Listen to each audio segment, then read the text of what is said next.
I will send down showers in season. There will be showers of blessing. Ezekiel 34:26. Part 1. The Sound of Rain on Old Wood. It was always around the same time. Just as the light faded into a soft blue hush across the hills of Vermont, the rain would begin. Not loud rain, not stormy or fierce, but a quiet tapping, like the fingers of heaven, gently playing across the old tin roof of Elias's porch. He would sit there in his worn rocking chair, the wood creaking softly beneath him, his hands resting loosely in his lap. There was a stillness in him, the kind that only came after many years of living and losing and learning to wait. The chair had belonged to his father. The porch had belonged to his grandfather, and the land it had known his family for generations. Like an old friend who remembered more than it ever told. Each evening, Elias came to the same place with the same prayer. Lord, send peace. That is all I ask tonight. He never prayed loudly. He never expected the world to change. He just wanted peace in his heart, in the air, in the silence that fell between raindrops. Take a deep breath. Rest here for a moment. There had been seasons when the rain didn't come at all. Droughts both on the land and in the soul. Years when grief dried up everything soft inside him. But he had kept coming, kept rocking, kept whispering the same prayer. And now, in this season of slowness, God had answered in a quiet way. Not with sudden healing, not with a voice from the clouds, but with small, nightly blessings, drops of rain, echoes of comfort, the kind of peace that doesn't fix everything, but carries you through.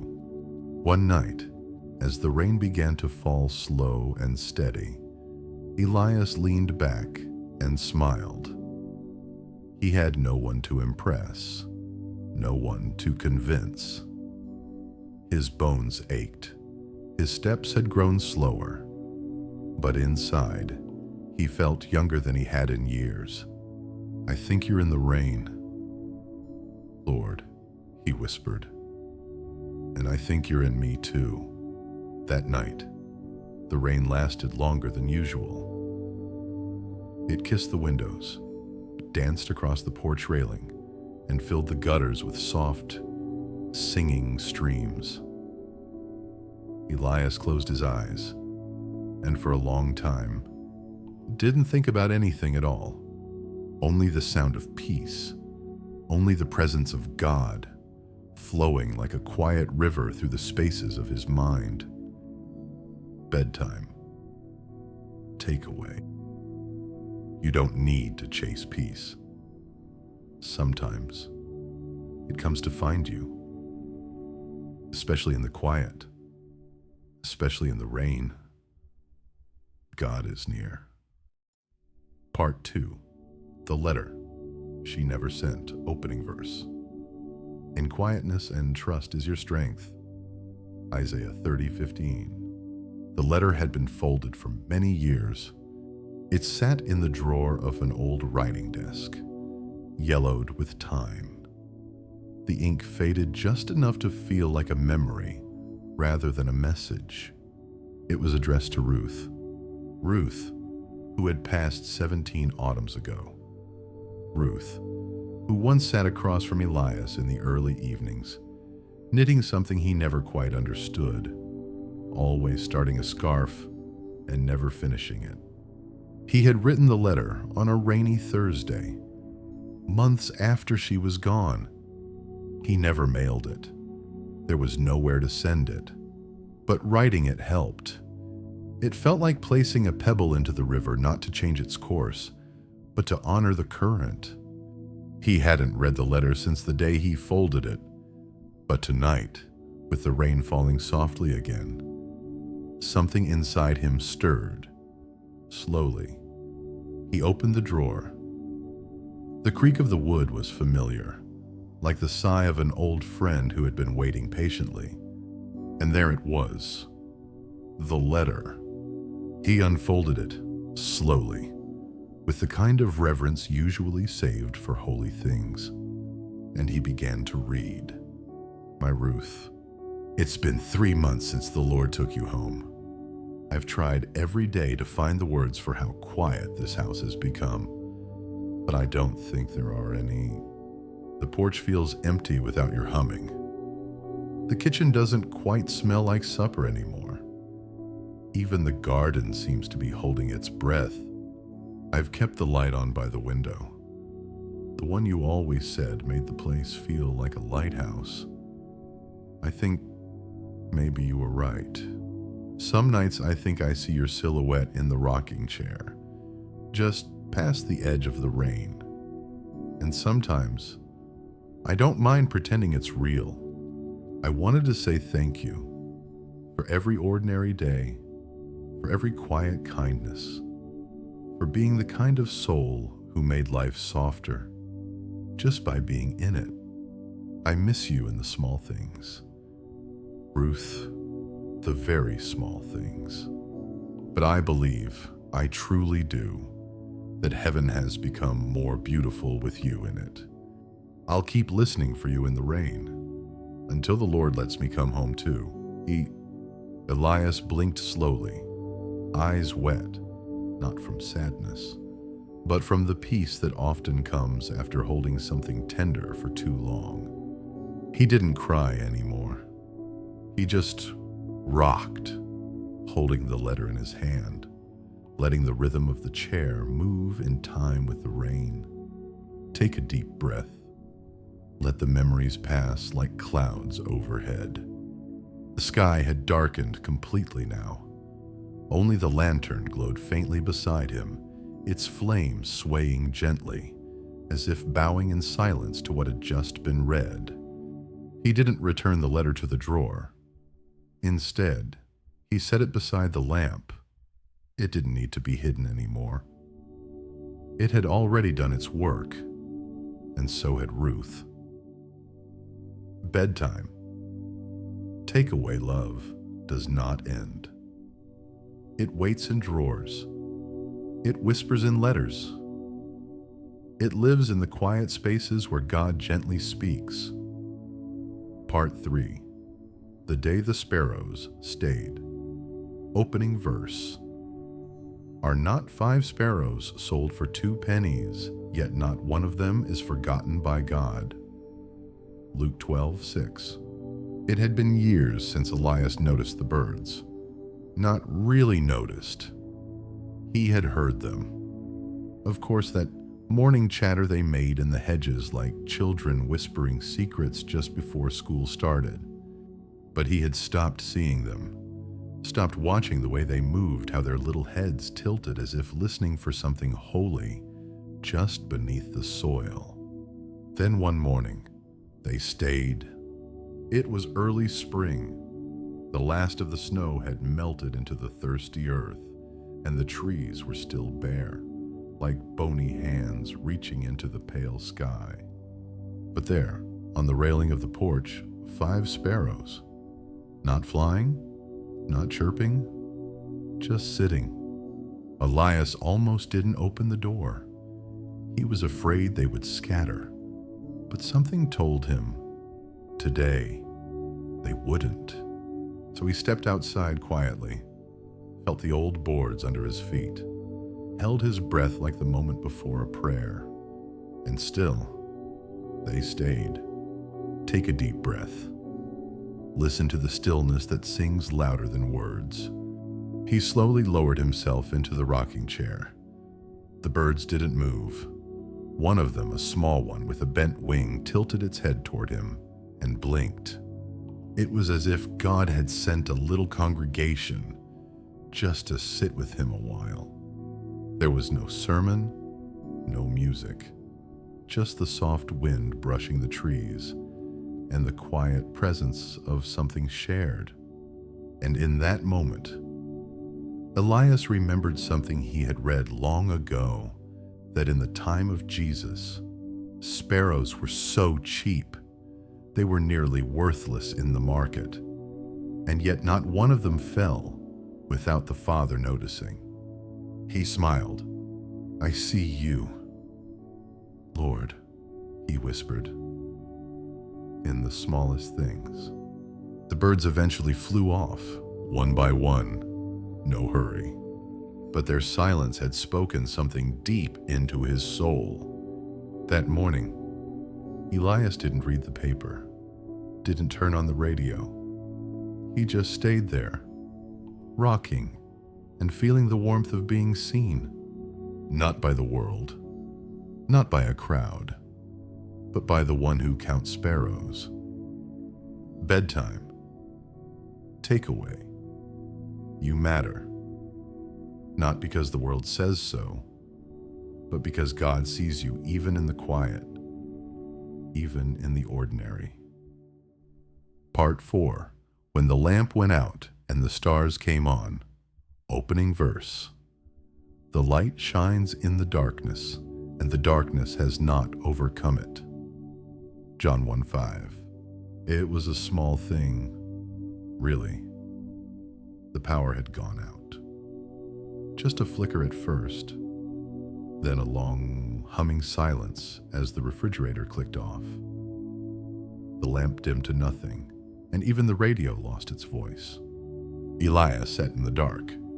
He didn't move, didn't fumble for a flashlight, didn't curse the lines or worry about how long it would last. He simply stayed. The quiet was thick, but not frightening. It wrapped around him like a blanket left out in the sun, warm, familiar, full of memory. He stood slowly, letting his eyes adjust. Outside, the porch was bathed in silver.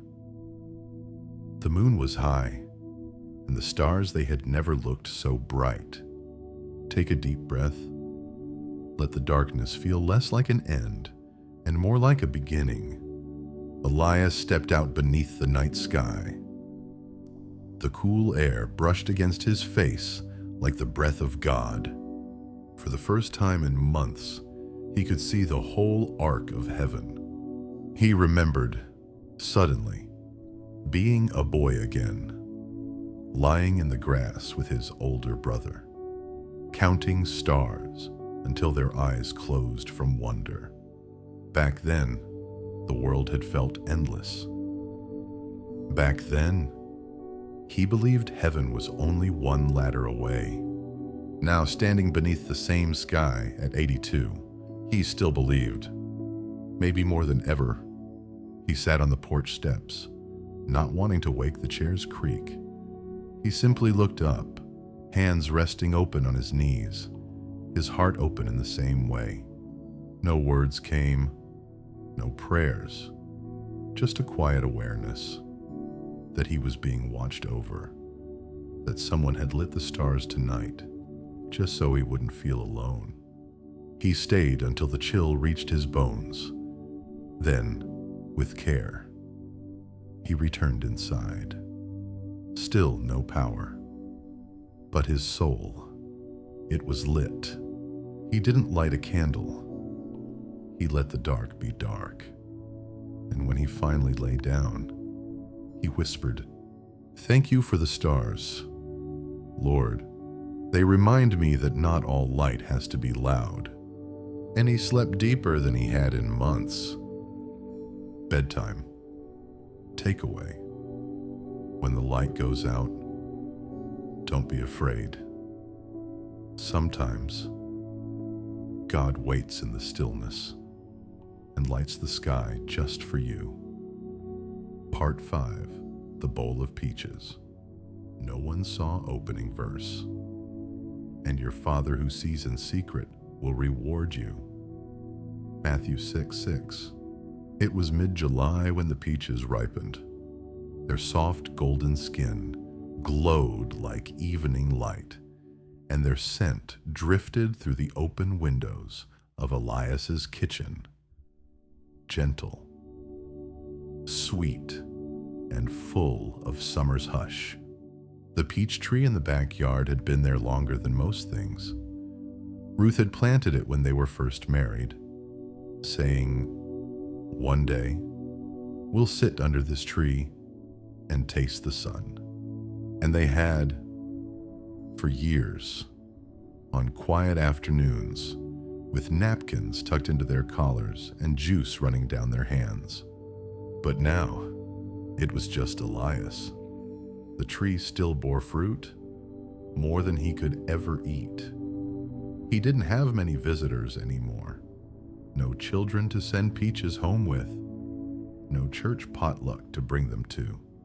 Still, he picked them, gently, like blessings, and once a week, without saying anything, he left a bowl of them on someone's porch. The widow 3 houses down, the single mother up the hill, the old veteran in the red cottage with trembling hands. He never knocked, never signed a note, just placed the bowl and walked away. Take a deep breath. Let your heart soften like ripe fruit in the sun. One evening, as he was setting a bowl down on the Braxtons' front steps, a house where he knew grief still lingered after a son who never came home, he paused. The porch light flickered on, not suddenly, just slowly, as if someone inside had been watching. He froze, not out of fear, but humility. He had never meant to be seen. The door didn't open. No one came out. Just the light, staying on as if to say, "I know it was you." He smiled softly in the dark, tipped his cap, and turned back toward home. He didn't need thanks, didn't need his name spoken. He had tasted the sun once, and now he was just passing it along. Bedtime takeaway. God sees what the world forgets. No kindness is wasted. Every hidden act of love shines like light in his eyes. Part 6. The Prayer. He never spoke aloud. Opening verse. Before a word is on my tongue. You, Lord, know it completely. Psalm 139:4. Some prayers are never said with lips. They are carried in the body, held behind the eyes, pressed gently into the space between heartbeats. Elias had one of those prayers. He had never spoken it aloud, not to Ruth, not to his pastor, not even to God in his evening whispers. It wasn't because he didn't believe God would hear. It was because he didn't have the words, only the ache. It had lived quietly inside him for decades, through harvests and winters, celebrations and funerals, a small sorrow, a question with no demand for an answer, a longing with no name. He would feel it most when the wind came through the trees, just so, or when he saw a father walking with a young boy along the road. It wasn't bitterness, not anymore, just a softness, a sadness held with reverence. Take a deep breath. Let silence be your prayer tonight. One night, after the fire in the hearth had faded to amber, Elias sat with a cup of warm milk in his hand. The house was still. No rain, no wind, only the sound of his own breath, slow and steady. He closed his eyes and whispered, not into the air, but inwardly, down into the deepest part of himself. And there, without speaking, he prayed, not with grammar or grammarless desperation, just with honesty. He let the sorrow rise gently and laid it down like a child, placing a single stone on an altar no one else could see. No thunder, no visions, just peace. As if God had said, And truly, that was enough. The next morning, Elias didn't remember falling asleep, only waking with the strange, holy feeling that a weight had been lifted, even though he had never named it. That's how it is, he thought. God understands sighs and tears and quiet hopes, even when they stay tucked inside.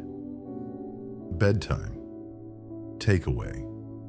You don't need perfect words. You don't even need to speak. God hears the prayer your heart holds in silence, and He answers with peace. Part 7. The Shoes by the Door. Opening verse.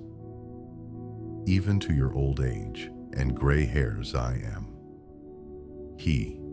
I am He who will sustain you. Isaiah 46:4. The shoes had been sitting by the door for weeks now. Worn leather, faded laces, a scuff on the left toe from where Elias used to catch it on the porch step. He hadn't worn them in a while. Lately, he preferred slippers, softer, easier on the bones. But still, the shoes stayed, waiting. Not forgotten, just ready. There was something comforting about them, a kind of quiet companionship, like they knew the shape of his steps, like they remembered the fields, the long walks, the Sunday mornings at church, the quiet exits from funerals. Sometimes, Elias would glance at them before bed, and a strange thought would come softly, never urgent. When I go, I hope it's gentle. He wasn't afraid, not anymore. He had outlived nearly everyone. His siblings, most of his friends, even his own voice. In some ways it had grown so quiet over the years. He barely recognized it. But what he had not outlived was the presence of God. That presence had grown louder with age, not with noise, but with depth, with stillness, with nearness. Take a deep breath. Imagine your soul being gently held, even now. One night, Elias found himself standing by the door. No reason, no memory of walking there. He looked down at the shoes, touched the worn laces. Then, almost without thinking, he sat down and slipped them on. They still fit, a little loose, but familiar. He stood slowly, balancing himself with one hand on the doorframe. Then he smiled. He wasn't going anywhere. Not yet. But he liked the feeling of being prepared, like a traveler with his bag packed. Not in a hurry, not eager to leave, but at peace, knowing that when the time came, he'd be ready.